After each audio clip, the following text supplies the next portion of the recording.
his contract situation up. Mm-hmm. He's no longer under contract. He's got a two-way. So as far as the NBA season goes, he's still going to be available to the Spurs. But once this season wraps, he is no longer a Spur because he was just a 1 year, 2 year contract. Or a two-way contract, a 1 year, two-way contract. I think he has a future with this team. Definitely depends to the extent on what they do in the draft. We already know this team is way too heavy at guard as it is. There are decisions that need to be made on Bryn Forbes. What's going to happen with him? What's going to happen with DeMar DeRozan? What's going to happen with Marco at that 2, 3, 4 kind of position? And Quinn is that fourth name. What's going to happen with Quinn Derry? I know a lot of people kind of talk about him as a point guard coming up, and that's that. Well, if you give Spurs fans what they want, and you have DeJounte at the 1, and you have Derek at the 2, and that's your starting rotation, then you can go ahead and have Quinn lead the second rotation. That sounds great. If his role in Austin was to be point guard, and it wasn't. Yeah. They did not run the offense through him. I think it was more Angel Rodriguez. Started Matt Farrell when he was with the team before the trade that we sent him out to Northern Arizona. And then there's the other one. Is it Williams or Robinson? Yeah, Galen Robinson Jr. Is the other point guard. So Quinn didn't learn how to run a Spurs offense. He learned how to be a part of it, but so he's more of a two guard. He's flashed a lot of potential because that 128 point output he followed up. That was following a 26-point game, and I think his season high was 32, if I'm not mistaken. And that's with Keldon out there on the court with him as well. So he's not the main focal point of this team by any means. I think that he should probably earn another two-way contract. I don't know if the Spurs are ready to commit to him moving forward. But like I said, if they do decide to go on a more defensive-heavy guard in this draft, then Quinn might fall to the wayside. Yes, he shows flashes, but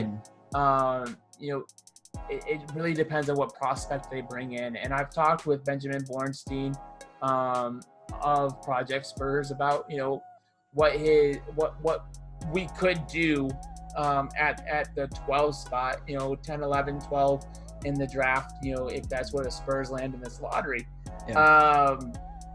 And he says, there's a lot of, it's heavy guards at the top. And I want to see another 7-foot+ guy. I like big basketball players because that's where we really need help is in the post. We need help on the boards and everything like that. And we're already guard heavy. And I factor in already having Quinndary Witherspoon. So moving forward, I'd like to have Quinn under contract. I think that's a two-way deal because of the log jam at the position. There's going to be guys that have contracts coming up over the next 2 years. Lonnie Walker, Patty Mills making a decision, and that's honestly who I think maybe he slides in for, because like you said, it's not gonna be at the point guard position. Patty doesn't play point off the bench. He comes in with Derek White. He's strictly there to score. A lot of people this summer were like, man, Patty's lighting it up. When are we gonna get FIBA Patty in San Antonio? Well, we got it this year. Exactly. When you put him in his natural position at the two guard, you get that kind of Patty Mills. He was like our third best player all season statistically. I think he did work. He kind of fell off towards the later on. His performance, his numbers started going down a little bit, but I mean that's maybe who Spoon comes in for once Patty's contract is up, which I think is like in 2 more years or after next season. I think it might be after next year. But I mean, if they decide to bring him back, that's probably where he could slide in. Is Bryn Forbes gone at that point? Yeah. Because if he can work his defense around, his 3-point potential is higher than that of Quinn. And if he is coming back, then maybe it is an opportunity. If you do put Quinn under a contract for the next 2 years, maybe it is worth teaching him the point guard and let him run and groom him to run the offense off the bench. you know, so that then you do have that really solid 1-2 punch moving forward. That's really what I'd like to see from him. Yeah. It just there's just so many things up in the air. I think that he earned a contract, and if he doesn't get it from us, he's gonna get it from somebody. Yeah, see, and that's what I'm afraid of. See, that's what I do believe in him, right? There's something about how athletic he is at his size, and how strong he is, and how smart he is off the ball. And I mean, obviously he can shoot, and he can really find his way around the basket. I mean, he can finish in all types of ways. He's just very smart. I mean, he's a 4-year guy, right? All that stuff. Right. I feel like there's a value in him, and usually it's the Spurs who see the value in those type players. And I would hate to see him already not, bounce from our system, because he's someone I feel like could mold into whatever it is we want him to mold into. You know what I mean? Like, he is that guy. He's got the tools. He's got the mindset. He's got that dog in him as well. And he's already building the chemistry with these other 2 young guys. You know what I'm saying? So it's just like someone I really want to keep around. Right. And I think it was Coach Ahern in Growing Grounds that did speak to Quinndary Witherspoon, and about how he came to us from Mississippi State as a primary scorer.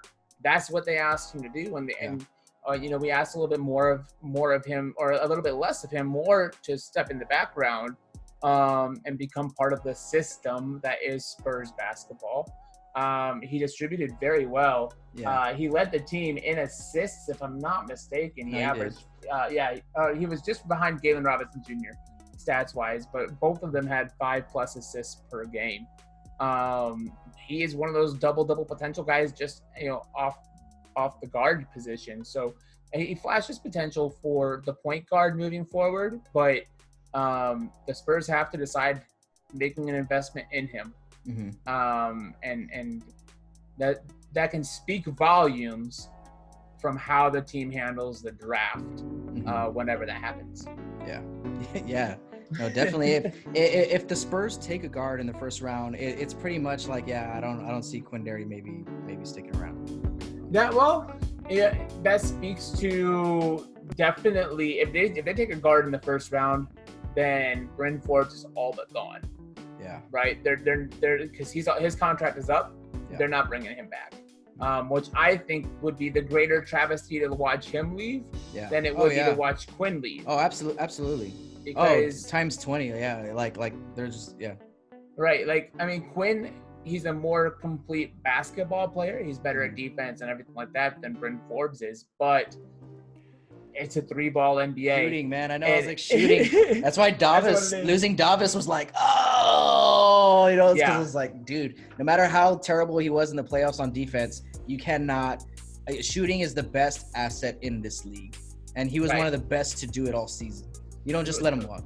Right. And unfortunately, Davis, along with his defense disappearing, his offense disappeared down the stretch last year too, which it didn't help his case for coming back. But Sparty, he's above 42. I think he's averaging right around 42% as a career over 4 years.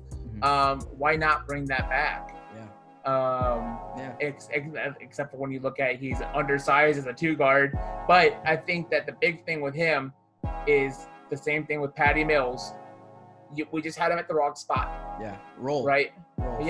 Because he should not be starting. He should be coming off the bench and lighting it up. And light it up. And if he gets cold, you just send him right back down to the end of the bench. I know. It's no big deal.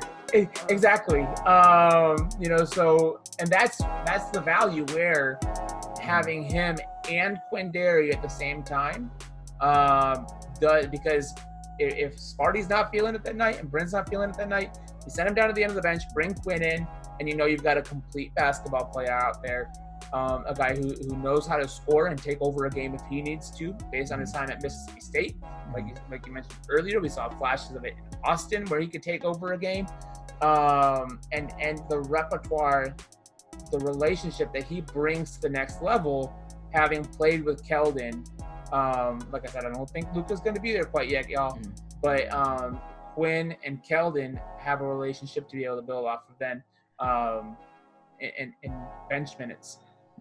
Yeah, I know. It's kind of crazy to think about there's so many things to think about with this season. It's not even funny. It's like, wait, Are we going to get it? 1. Okay, 2. And then once it's all over, okay, what are we going to do with Marco? What are we going to do with Bryn? What's DeMar going to do? Okay. And then once all those things are done, now we have an image of, you know what? There is no place for Quinn, and there's no place for like Luka, or there is going to be, minutes for Quinndary somewhere. I don't know. So it's just such a brain, whatever. Anyways. It's a conundrum for sure. It's a conundrum. It's mind-boggling, like when your mind's in a bottle. Mm-hmm. Yeah. But let's talk a little bit about the good part of your article.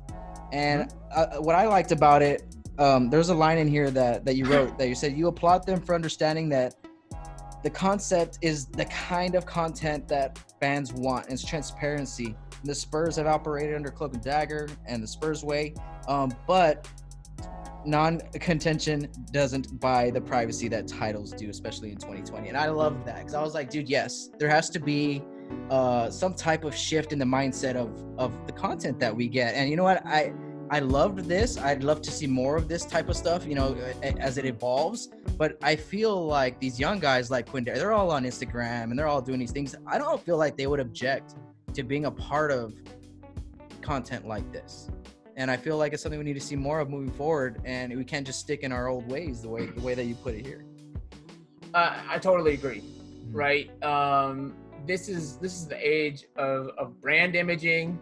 It's the age where everybody is their own brand ambassador. Yep. On Twitter. That creates a high anxiety society. Yeah. Because you have to worry about your brand and what you put out there. But nobody understands that more than athletes. Yeah. Right. And that's why they take to it, and they do these workout videos that they do during COVID-19 and everything like that. They want to be a part of this. Right. This is a hype video for your organization. Yeah. And that's free. Right. And that's kind of what this should have been able to feel like. And I don't think they quite struck it, but again, my hat is off to them. I standing ovation to the Spurs organization, whoever's in their marketing department, for recognizing, Hard Knocks kind of led the way with content like this, where we peel back an organization, you get to see the process, you get to talk to coaches, you get to be in meetings. And we can't have that expectation of the silver and black, because we're not going to get a meeting. So let's just accept that right now. We won't see decisions being made. Yeah, nothing basketball related, really. Right. Nothing to really see, too much of it. But we did get, like I said, in my point, too much of the coaches. But we got to talk a lot about the process and what goes into that. I wanted more intimate moments. It was like my favorite part of it all was Keldon riding around in the car. Yeah, that felt so intimate to me. Where it's and you've got everybody doing it. You've got carpool karaoke. You've got coffee and comedians in the car. You've got all this. So that spoke to a real thing right now, because he's just kind of relaxed. Yeah. You can see all the snacks that he has off to his side in the back of his vehicle. Yeah. And I'm like, bro, that's a lot of sugar there. But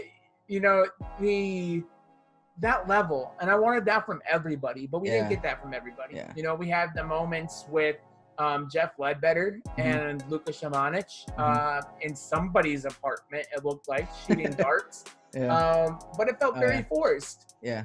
That was forced. It was like, oh, well, we're, hey guys, so we're here doing the conversation with the two of you guys. Just look like you're having fun hanging out around the apartment. Yeah. I don't know that Luka and Jeff are friends outside of the court. I think that Jeff is more of a mentor and stuff like that, but I don't see him hanging out like I do, Luka and maybe Keldon hanging out, the rookie trio. I think that's something that would feel a little bit more organic. And that's a lot to ask of the Spurs, is organic, right? Because like I said, this was very heavy PR, but props to them for at least making a step in the right direction. And to the point that I did make, the longer that this team does not win, the more need there's going to be to be transparent with this organization, because the fans are going to have to feel hyped. If we can't understand that there's going to be playoff basketball in San Antonio next year. Yeah. Or that goes on for another year. Yeah. And another year. Don't say it, Jonas. Then you have to start opening up, because then it all just becomes a mob situation, right? Where fans are like, what the hell is happening behind closed doors? What are you doing? Why do these kids not want to stay with us? Why can't we bring any free agents in? Why, XYZ, go up and down the shopping list. And so transparency of Hard Knocks or something like that, teams at the bottom of the barrel opt into that kind of stuff. Yeah. I'm a diehard Browns fan. Uh-huh. And that their moments on Hard Knocks really, I felt, opened up the world to see this is not a completely dysfunctional organization. There's decisions that are made along the way and stuff like that, and I think that helped people buy into the hype of the Browns a little bit more this last year, because they got to know who Baker Mayfield was during Hard Knocks. Hard Knocks, yeah. And stuff like that. So that's how it works for fan bases, especially losing fan bases. It buys some faith, because they feel like they know these guys. They feel like they understand the process that's being done. This we might need more of if the situation does not turn around. But even if the Spurs start winning again, we still need more of this kind of content, right? Yeah. Go back to the 1990s, and this is the video that still makes its rounds around Spurs Twitter, is when you had Tim Duncan and you had Dave Robinson and Sean Elliott playing StarCraft or whatever the hell it was, right? Like, that's the stuff that fans want to know and feel. Like, that shows this is a team that's the behind the scenes, it's organic, it's fresh, all that stuff. Give it to us. We want more. Yeah, we want more, and I think these young guys got to kind of take the reins with it. But you know what? It's like, since this COVID-19 has shifted a lot of things towards the future and whatever. This might just be one of those things, because what's come out during all this? The coffee gangs. We got Sean Elliott, and who's he talking to? Oh yeah, he's got that series going on with it wasn't Boris, was it? I don't remember. Sean and someone else. So anyways, they're doing this all this kind of exclusive content, this behind the scenes type stuff. And the guys, the players do it with their social medias. If you follow them, they do it very, very spotty, throughout their day. They're careful, they got the talk, in the locker room about what they put on their social medias and whatever.